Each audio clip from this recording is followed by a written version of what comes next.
Times bestselling author, but I was not always that way. It took me a long journey to get that way. In fact, it took me to my 9th book.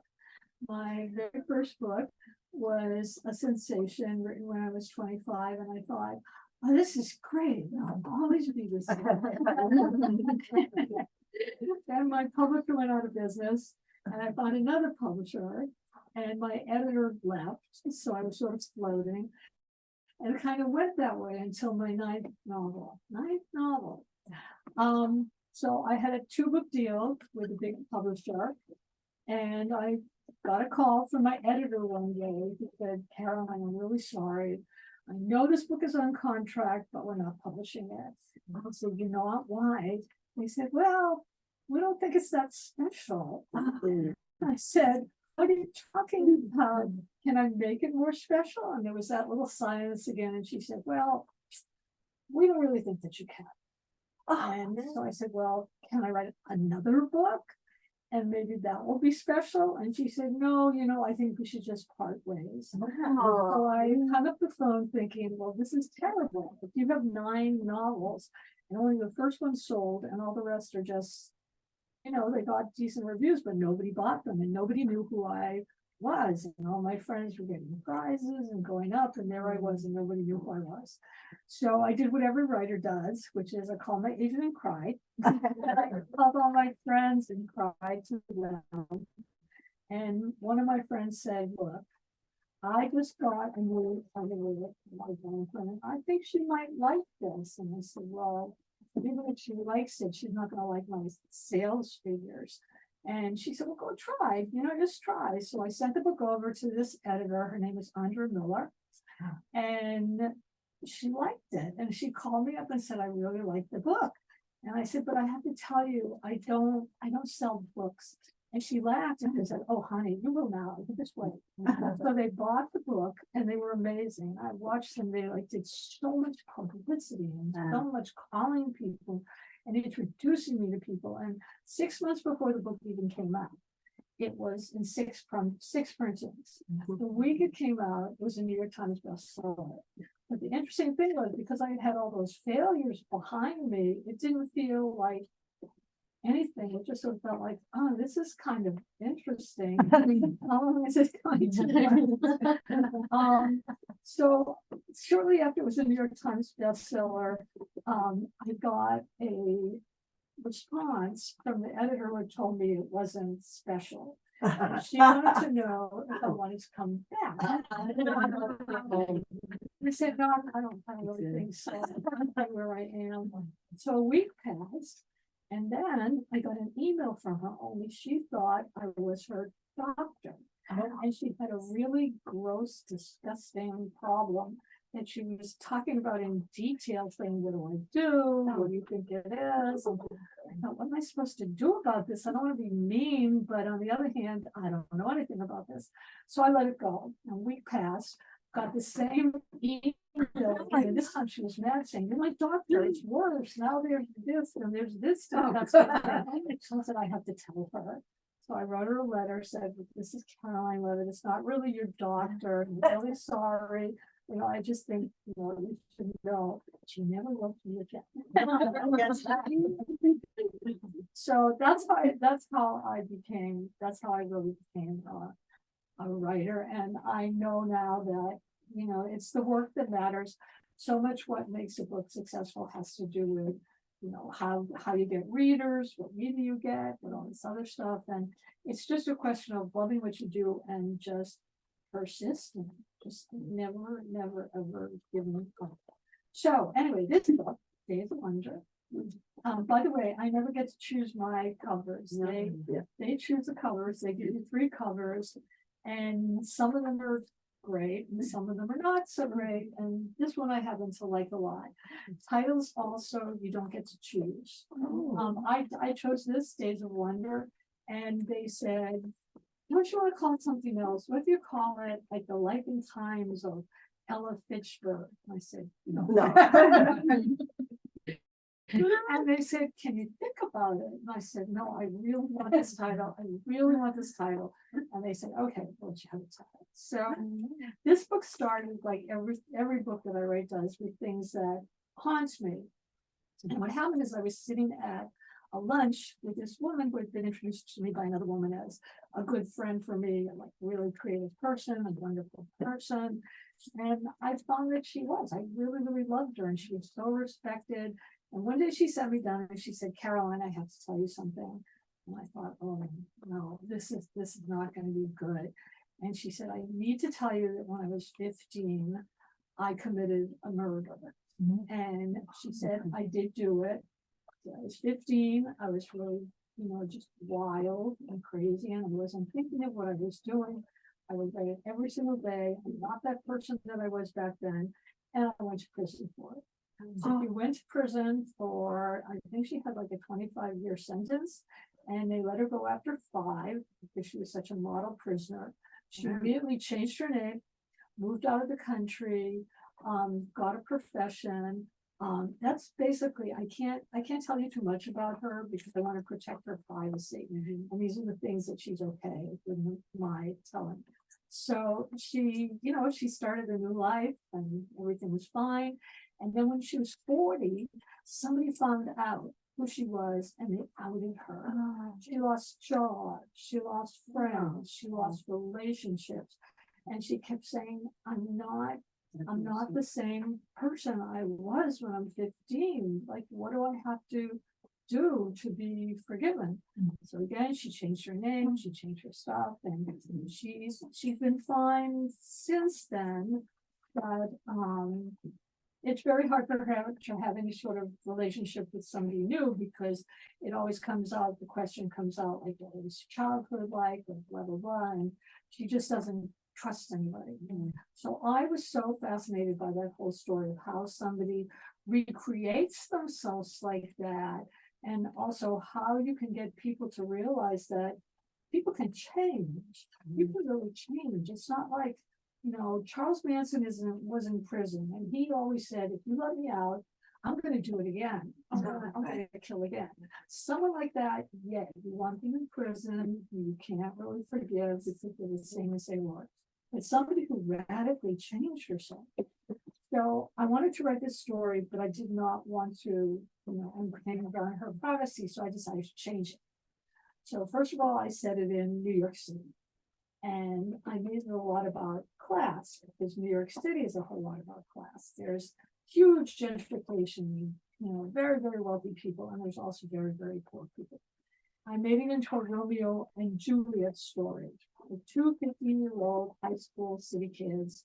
One lives on the Upper East Side, goes to Dalton. His dad's the Supreme Court judge, and the other one is a girl who lives in Bay Ridge, who, her mother was kicked out of her Hasidic community when she got pregnant when she was 17. So she's a single, unwed mother, and she's a seamstress, and she's struggling, and she's considered lower class, even though she really isn't. So the 2 kids meet and they fall wildly in love, and the boy's father does not like the relationship. So the 2 kids, and in fact, he's going to move away and separate them.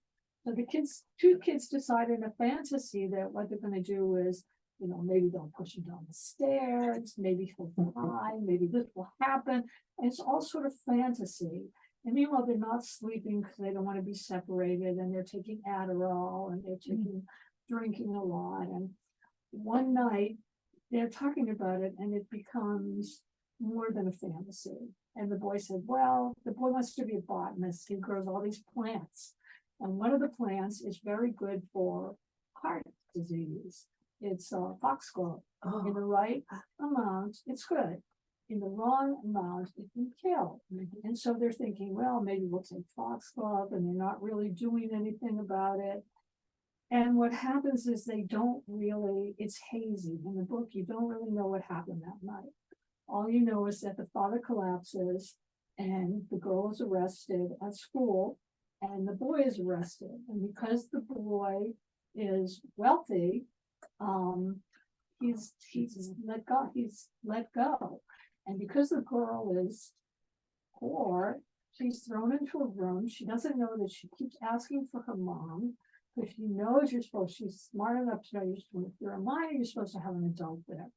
but they're sort of twisting the language a little bit. I talked to a couple of lawyers about this, and they do this sometimes. Because even when you're given your Miranda rights, they can change the language a little bit so they can catch you. So they're doing all this stuff with her. And finally, her mother comes with a lawyer who, the best lawyer she can afford, is a terrible lawyer. And she's sent to prison for 25 years. And because she doesn't remember what happens that night, she keeps thinking, am I a bad person? Do I deserve this? Do I do this? What am I supposed to do about this? So she goes into this prison, and she discovers she's pregnant. And her mother says, you cannot carry a child to term. You cannot have 25 years is a long time. The child's going to be 25 years by the time you get up. Why don't you give the child away for an adoption? And she doesn't want to do that, but she does that. So to figure out, so when she gets out early after 6 years on a technicality, she's still a felon, but she's free, which is an actual legal condition. She just has to be careful, and she has to sort of report back. And she wants to recreate herself. She changes her name, she changes her hair, she gets a job. She moves from New York, and she wants to go to Ann Arbor, where she can get like some job at a little newspaper there. Because actually in prison now, you can go get, especially in women's prisons, a lot of colleges have programs where women can go to college and get their degrees. It's incredible. So she has a psychology degree, so she's okay. And she gets a job, though she lies on the sheet where it says, are you a felon? And she says, no. And she sets out trying to do three things. She wants to find her daughter, who's only 6. She wants to find out what happened to the boy she loved and why he never contacted her. And she wants to discover what really happened that night. And that's basically what the book is about. And there's 3 different versions of what happened that night. And you don't get the real one until the end. It's still a little murky. It's still a little murky about that. So, I did a whole lot of research on this book that was fascinating. First, I spoke to, I needed to talk to women in prison to see what it was like. And they really are reticent about letting writers in unless you're teaching a course. So I found this great woman named Jean Tronstein, who lives in Boston, who does this class called Changing Lives Through Literature, where 15 women on probation, plus a probation officer and a judge, come into a room and they have to read a book and they have to talk about the book as a way of exploring their lives. So Jean said, why don't you come and we'll read your book? And I said, okay. So I went, and I brought Jeff with me because I was nervous. And the interesting thing is these women were sensitive, nervous. I mean, they were really suspicious. They all came in and they sat there. They put candy in the middle of the circle. And they didn't relax until they saw me grab a couple of Snickers bars. Okay. And the more things I told them, that my husband drove me there because I don't know how to drive, they relaxed a lot more. So it was really incredible because they talked about their lives a little bit. And I told them I was really interested in their experiences in prison. And one of them wanted to make sure that I was not writing Orange is the New Black because they hated me, absolutely hate that show. They said that show sensationalizes it. The biggest problem in a women's prison is actually boredom. Everything is the same, and also their loneliness of just meeting kids, and missing the family, and just their same old routine. So they told me their 2 favorite things to do were, first, they would get dishwashing liquid from the commissary, and they could make a slip and slide on the floor. And they would do that for hours. That's how they bonded and they had fun. And the other thing they did, which I thought was fascinating, is they knit. And I kept saying, you knit? Aren't knitting needles considered a weapon? And they said, no, absolutely not. In fact, there was one woman who was really violent and she was setting fire to things. And she even tried to set fire to herself. And they sat her down and they gave her a pair of knitting needles and taught her to knit, and she calmed down. A lot of these women could sell the stuff they made that they knit. They sold it to guards, they sold it to other inmates. And a few of them, when they got out of prison, they actually could start businesses, and they were, there were real friendships that were formed and real bonding. And I went to the class 3 times, and I'm still in touch with some of the women, and they're doing well. They're doing really well. So that's how I got that information. The research with the lawyer was a little harder because the lawyers didn't want to talk about things that lawyers do wrong. So I found 2 lawyers who said, well, what do you want the plot to do? So I need a bad lawyer, and I need, this case to really screw up. And I found somebody who got excited about it and said, oh, I can tell you exactly what they'd say, exactly what you do. So I got to learn a lot. For the Foxglove, there is this woman, I think she might actually live in Connecticut, I'm not sure. She's called the Poison Lady. No, she is, that's her name. All the writers know her because she knows which poisonous plants will kill, which will maim, which will do whatever. And I said, well, I need a plant that's really pretty. Pretty plant that can help and it can hurt. And she said, oh, you want Foxglove. That's the one you want. And so that's how I got that. And then I called a guy who worked in an ER to ask him, well, how would you know if someone was poisoned by foxglove? And he said, oh, it happens all the time. I said, really? He said, no, yeah. He said, it happens all the time. And you can just tell people are sweating and their eyes look weird. And they said, if we get it in time, they're fine. If they don't, then it's bad. That's the poison I wanted. So the other thing that I did was, I had Ella's mother had grown up in a very Jewish Orthodox family, like my mom did. My mom was like one of 8 kids. Her father was a rabbi.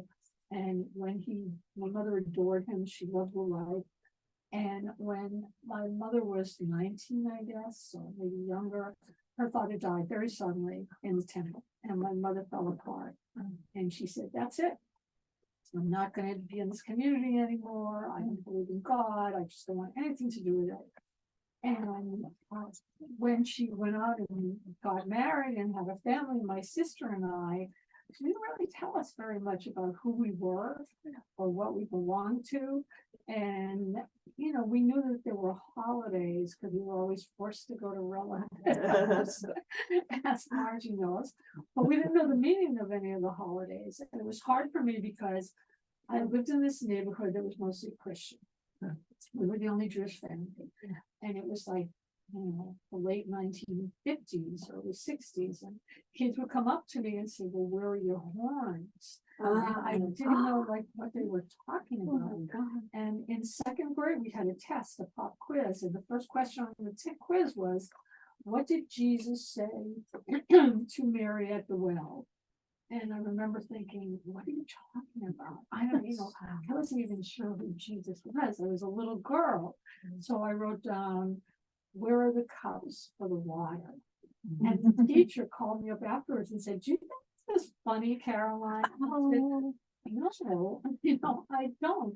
She said, well, your mother has to come in. And my mother came in, talked to the principal. She said, don't you know this is a Jewish girl? And the principal said, you people are so sensitive. You're just so sensitive.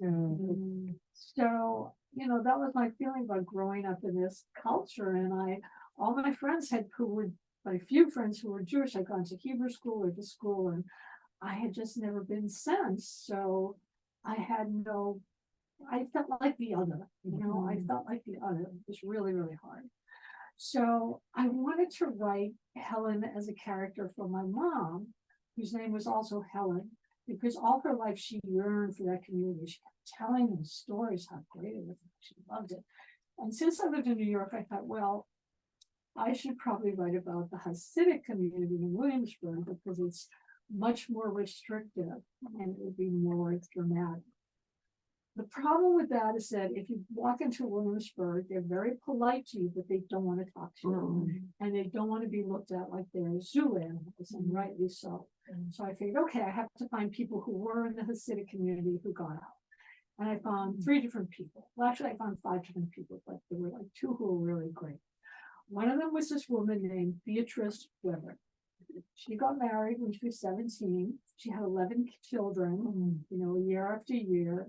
And she began to feel this isn't the life for me. I want to expand out into the larger world.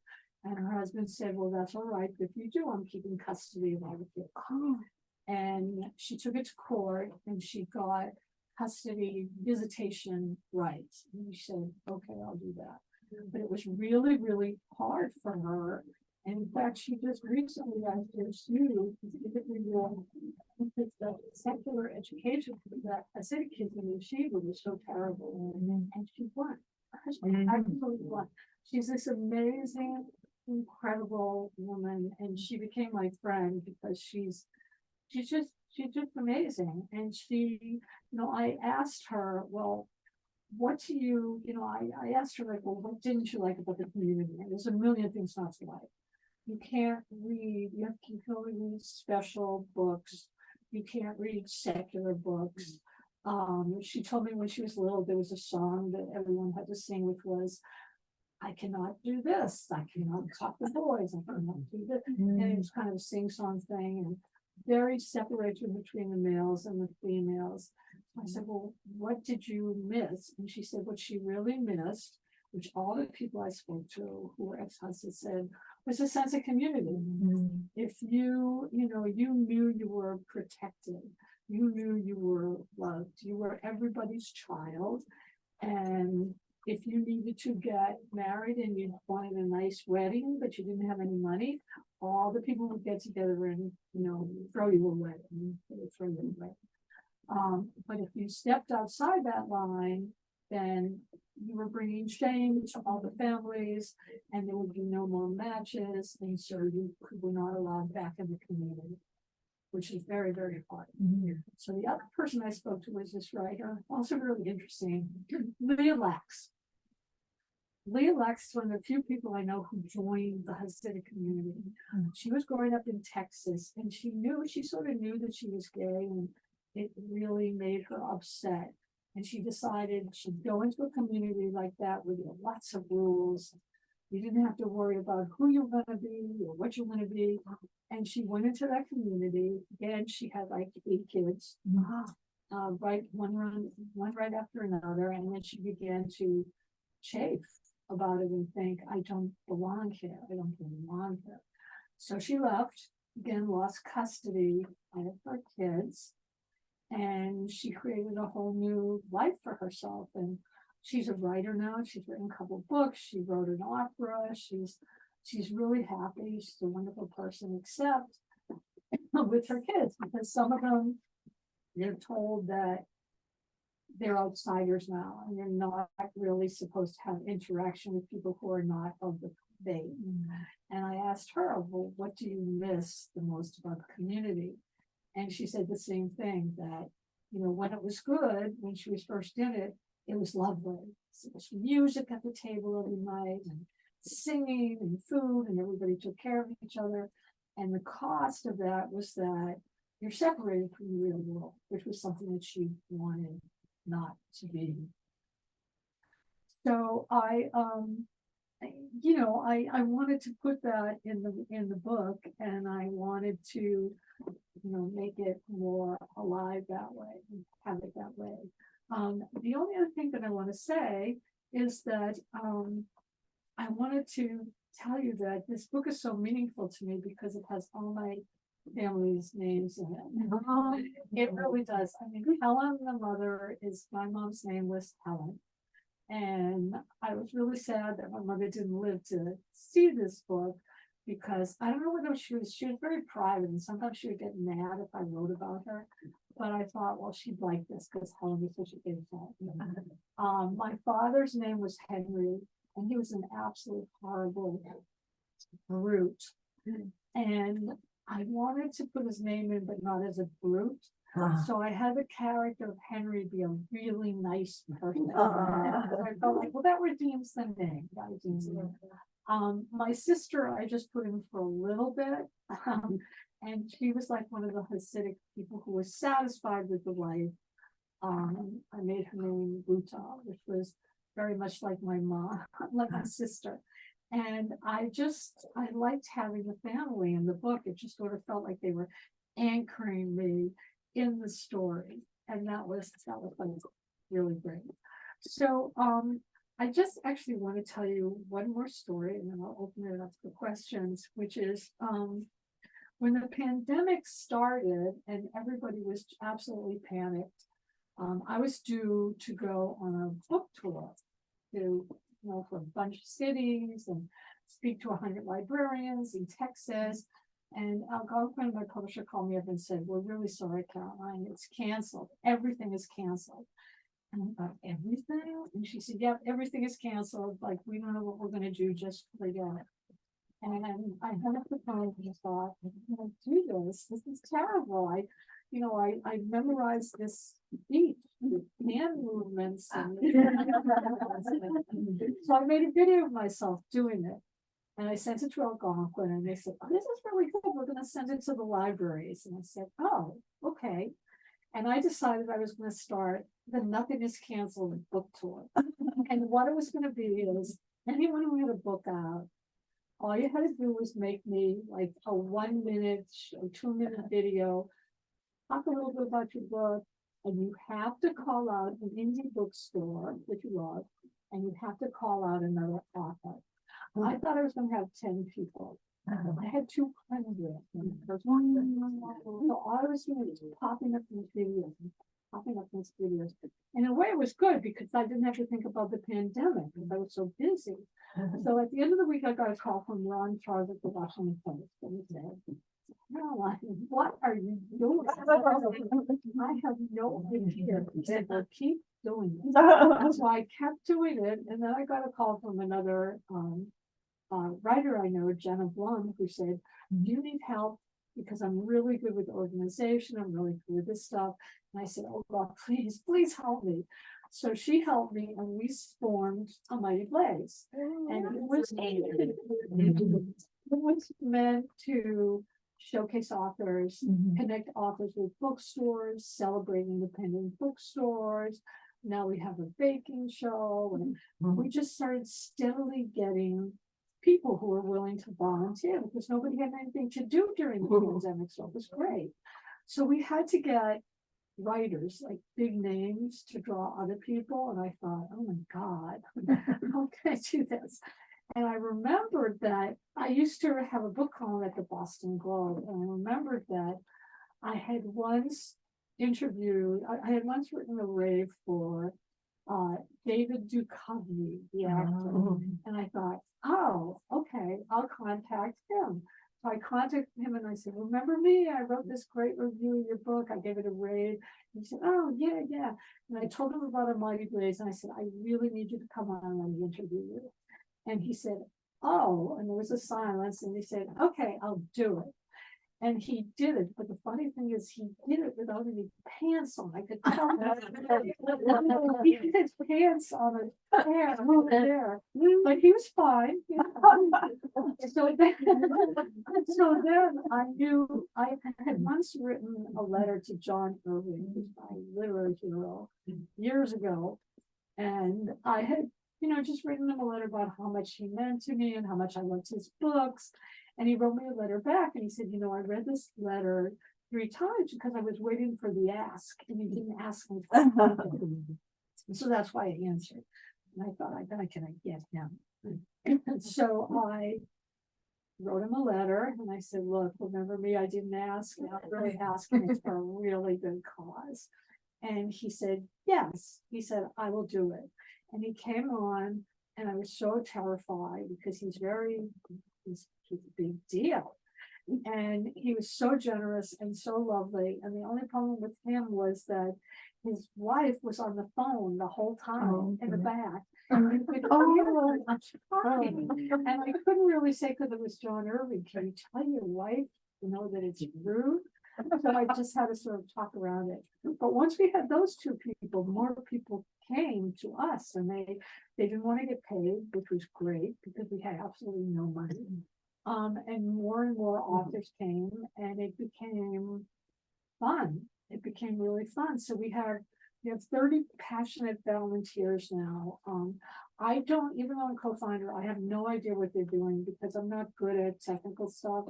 I'm not good at business stuff. Most of that's any kind of job where I've had to do that stuff. I've been fired because I'm not detail oriented that way. I said, well, what do you want to do? And I said, well, and she said, fine, that's great, but I'm happy to do the other stuff. So she felt like doing festivals and strategizing and talking to accountants. And all I'm doing is contacting writers saying, you know what, I really love your work and I want to talk to you. Is that okay?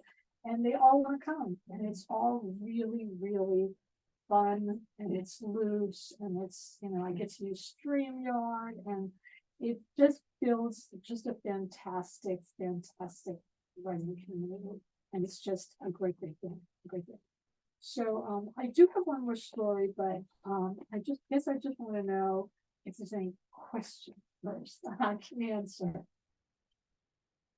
Yes. Hi, Caroline.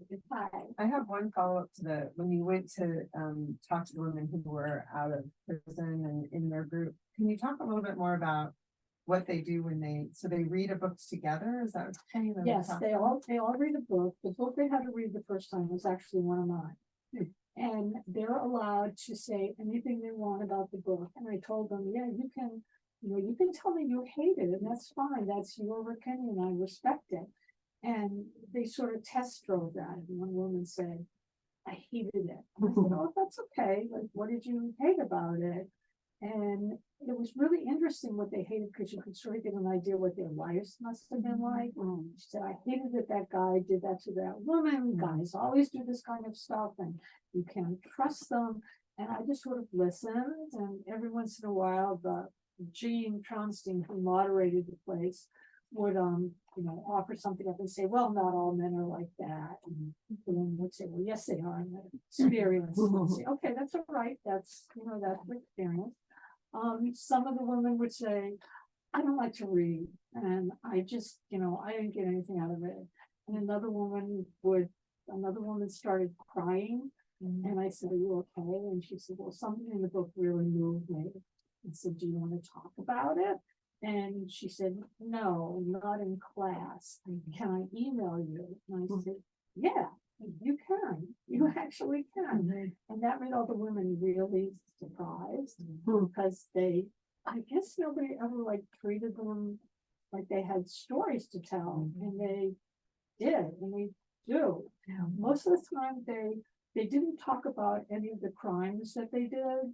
They just sort of related it to what they were reading. If somebody stole something, one of the women would have a comment. One of the women in the class, she was obsessed with which characters were pedophiles, even though none of them were. But you could tell okay, something went on in her life. So we talked about the book for a while, and then they would tell me stories about what happened in prison and what happened and how most of it was very, very scary at first. But a lot of them said that the thing that saved me was they formed a lot of really strong friendships, real friendships. And they said if you had a child, there was a big bond around that. And I know they were really, really angry at, the prison shows on TV because they just sensationalized all the stuff. And they just really wanted not to be in prison anymore. And they didn't want people to ask them about prison. They wanted to continue on. And I thought they were remarkable. I thought they were really, really remarkable. Questions? Yes. I'm just interested with the Hasidic women when they leave that community and have to leave their children. As their children get older, do any of them It's really ever try to leave as well and stay in touch with them? Or that doesn't I happen, spoke to this one guy, Shulam Dean, he's not Hasidic, he's part of this sect of state, which is really, they do use violence in his sect. And when he lost all 5 of his children. And when he tried to come back to see them, he was physically assaulted by the people in the community because the people in the community considered him a danger to the community. And his kids were told that, he was now, I don't remember the word they used, but it was like an undesirable. You did not want to associate with him. First of all, because they're taught that people who are the other, not all of the sex, just in this one specific one, they were taught that if somebody is the other, they want to hurt you. They want to physically hurt you. They might kill you. So you want to stay in your community protected against that. And Shalom told me that every year he would send his kids birthday cards or presents, and they all came right back. They all came right back. He's tried to talk to his children because he loves them, and they don't want to talk to him. Because if they talk to him, then it becomes this big shame in the community, this big shanda, and it will stop all of the other kids from having good matches, which is very, very important. And it's just the shame makes it really, really hard for people. So he had a really hard time. And the same thing with Beatrice, the woman who sued New York. She does see her sons. But the sons understand that she doesn't dress like them. She's very modern looking, very beautiful. And they understand that, and they still love her, and it's a little confusing for them, but she tries to talk to them.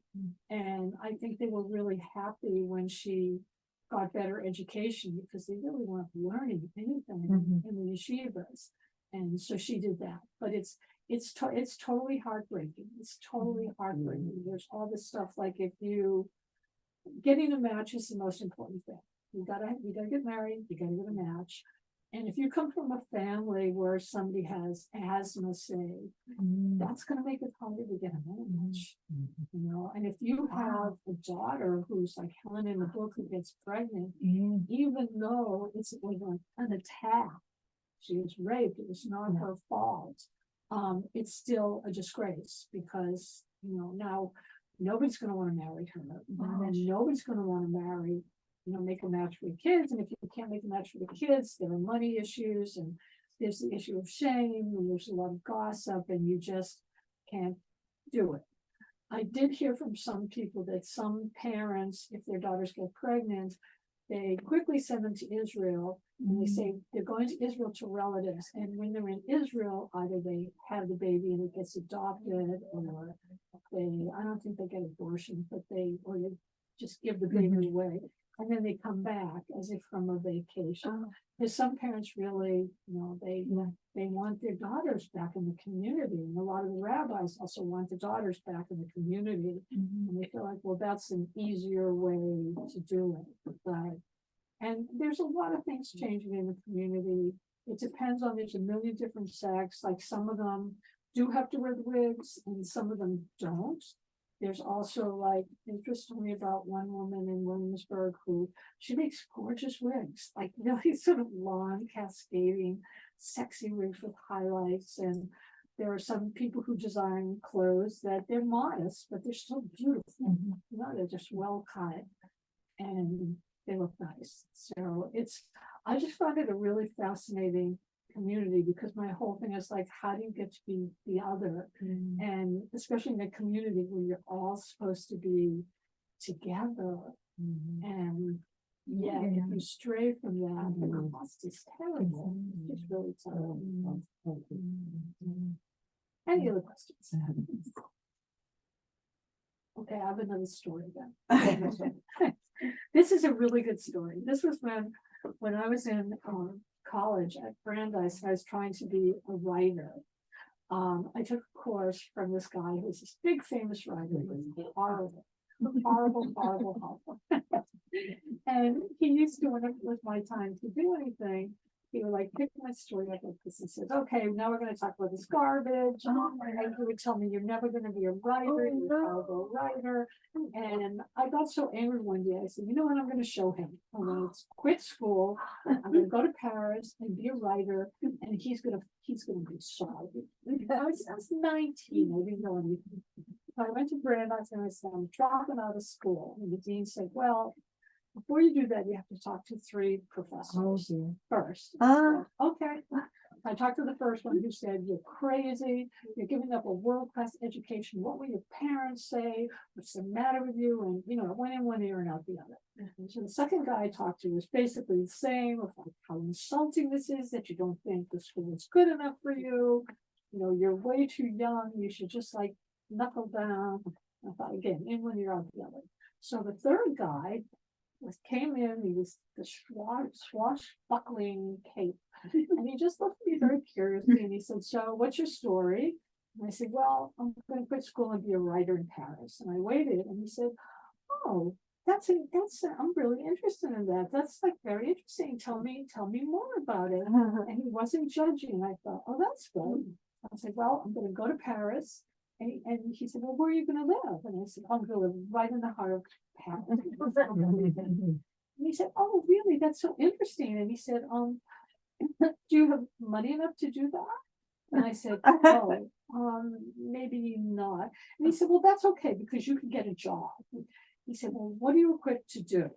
And I said, well, I guess I could be a waitress. And he said, okay, well, that's interesting. And he said, you know what's really good? You can be a waitress, but you won't be able to afford to live in the city. You'll probably live like 2 hours away. But on the train ride, those 2 hours you can write. And I started feeling a little sick. And he said, so tell me, like, do you speak French? I said, no, I don't. And he said, well, that's okay, because you can learn that too. So I would see how this was going. And he finally said, well, what are you doing the rest of the day today? I said, well, I don't have any more classes. So I was going to sit out on the diag, and I was going to, which is this beautiful grassy area. And I was going to write. He said, oh, so you're going to have like 6 hours of writing time probably. And I said, yeah. So by the time I left, I just said, well, good luck to you. Let me know what you decide. So by the time he left, I realized I can't do that. It's a crazy dream. But I never forgot him. I just never forgot him. And 2 years ago, Brandeis called me and said, we need you to write a piece for us about your best educational experience. And I thought, oh God, I have a story. So I tried to find this guy. His name was Caroline Leavitt. Couldn't find him. Brandeis couldn't find him. So I said, well, I'm just going to write the story because, it's a nice story. So I wrote the story, and after it came out, he called Brandeis and just resurfaced, and he said, I have to talk to this woman. I have to talk to Caroline. So we got on the phone and we talked, and he said, he said, this sounds exactly like something I would do. And I'm really glad you stayed in school and became a writer. And Alan and I became friends. He's this amazing person. He's 88 actually now, and he's living in Boston. And when I'm going on tour in Boston, he invited me to his house for tea. He's so going, and I can't wait. He's very funny, and he literally changed my life, because it would have been a disaster with the other people, because I would have said, fine, I'm just going, and I would have been in Paris, not speaking French, not having any money, not knowing what to do. My parents would have disowned me. It would have been terrible. That is a wonderful story. It's sometimes people give you an education you don't expect. Yes. And he was just, he's sick now. He has something wrong with his pancreas. And he went to this young doctor who also wrote about him. And she said, well, we can do a Whipple for you. And a Whipple is a really serious operation. It doesn't always come out very well, and it can be painful. And he said, well, I have to think about it. And he thought about it, and he came back and he said, you know what? I'm not going to do it. And here's why. Because I've had this wonderful, incredible life. I've been in love a few times. I've had lots of friends. I've traveled. It's just a wonderful, wonderful life. And I'd rather just enjoy the rest of the time that I have. And the doctor was astonished, and he said, are you sure this is modern medicine? Are you sure? And he said, yeah, I'm really sure. And she wrote about it, and he showed me the article. And so I emailed her because I wanted to know like what she thought about Alan and all this stuff, and we became friends. So she's also coming to tea with us in Boston, which is even lovelier to have that. So any last question? Do you use a specific space to write? Excuse me, Do what? you use a space? How do you decide where you're gonna sit and write, and How do I how decide? much time do you spend every day Oh, I'm like, writing? my husband would tell you I'm obsessive. I just, it's all the time, it's all the time. We're really lucky that we've got this old house. It has 3 stories and the top floor is like our work area.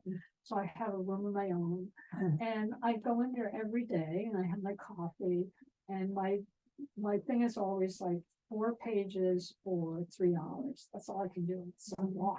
And it's more if I'm on deadline, but I used to just sit and sort of wait for the muse, and now I don't think there's any such thing. You know, I do a lot of like structure work, you know, like who is the character? What does the character want? What's the character misconception? What's the problem here that needs to be solved? And I do write out outlines, but then I tear them up like 12 times. And then as the story changes, then I rewrite and rewrite. I do about 20 drafts, and literally, and that's before it goes to my editor, who makes me do like another like 10 drafts. So it just keeps like growing and growing and changing, and I hate it, but I also love it. I really do love it. I feel like I would be insane if I couldn't write. I mean, it just sort of helps me a whole lot. And it's a scary thing when you write a book and then other people are reading it and you don't know what they're going to say about it. And sometimes they say things that are, I look at them and I think, why would you think that? That's not what I intended. But I guess the whole thing with reading is it's not always about what you intend. You know, it's like what people get out of it, and that's what's important. So did you write this several years ago? Did I what? Did you write this several years ago? Yeah, it takes me 4 years to write a book. It takes me 4 years to write a book. So it's been through a million different versions. And I saved all of them. But, Did you journal when you were in elementary school? oh, in elementary school I did. I journaled through I actually have a hilarious journal that I kept when in my first marriage, and where I hated where I was living. I was living in Pittsburgh, hated where I was living. And I wrote in the journal, it's so hard to find the pages torn. I said, I hate this. I hate this city. I hate. And I like to look at it because I think, wow, you know, it's like very emotional, but it's just sort of interesting to see who you were. And I have my diaries from high school, and of course, they're all about, you know, boys and who likes me and who doesn't like me. And every once in a while, it would say, like, I'm going to be a writer, but of course, I never really wrote anything. Do you write short stories or anything like that? You know, I did, but they were more like pretentious sort of poems. You know, everybody wrote poems. But I didn't really do anything for the structure. But I still have them. I kept them, and they're hilarious.